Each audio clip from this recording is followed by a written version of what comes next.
Mungkin kau selalu menduga diriku tak pernah memahamimu. Hai guys, selamat pagi. Pagi ini kita akan berbincang-bincang dengan Bapak Deddy Mahardi. Beliau adalah seorang inspirator, inovator, dan autor yang terkenal. Siapa yang nggak tahu beliau? Kesempatan sekali loh pagi ini bisa berbincang-bincang dengan beliau. Selamat pagi Pak Deddy. Selamat pagi Bu Ayu. Pak Deddy, ini menarik sekali loh. Pak Deddy menuliskan tentang terpenjara oleh pikiran sendiri. Yeah. Barusan saya menyanyikan sebuah lagu yang isinya tuh ada mirip-mirip dengan judul yang Bapak tulis nih. Yeah. Miripnya di sini tuh tentang kadang orang itu merasa terpenjara dirinya karena selalu merasa dirinya tuh jelek, dinilai orang lain seperti ini, padahal tidak sama sekali. Yeah. Yang saya ingin tanyakan ke Bapak nih, apa yang dimaksud terpenjara oleh pikiran? Yeah.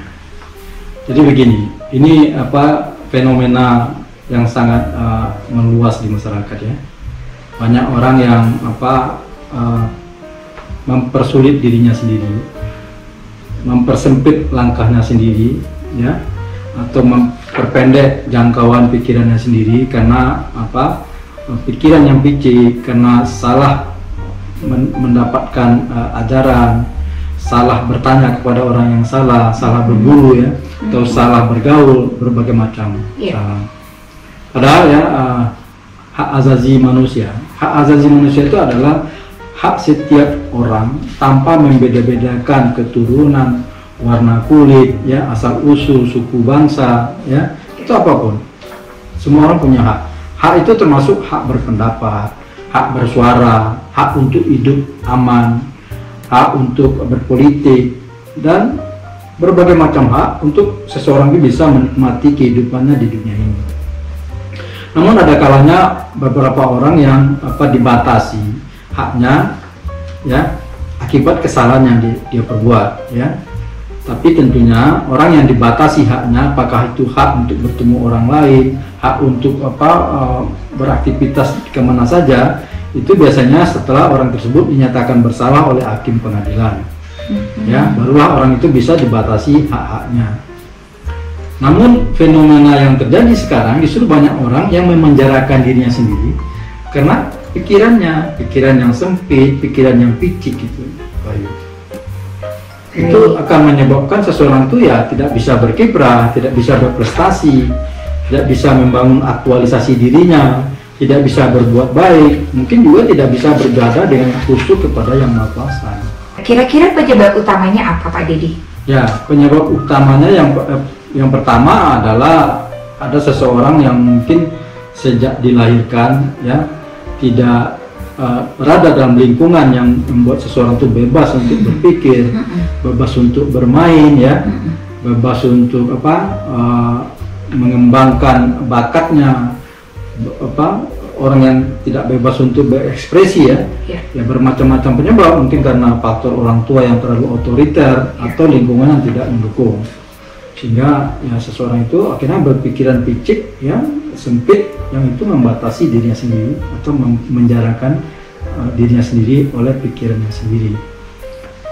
Yang berikutnya adalah salah pergaulan ya, bisa jadi karena terperangkap oleh komunitas-komunitas yang lebih bisa dikatakan ikut ajaran sesat ya, ikut ajaran yang menyimpang, lalu mengejar fata morgana yang berupa janji-janji surga ya, janji-janji bidadari dan macam-macam.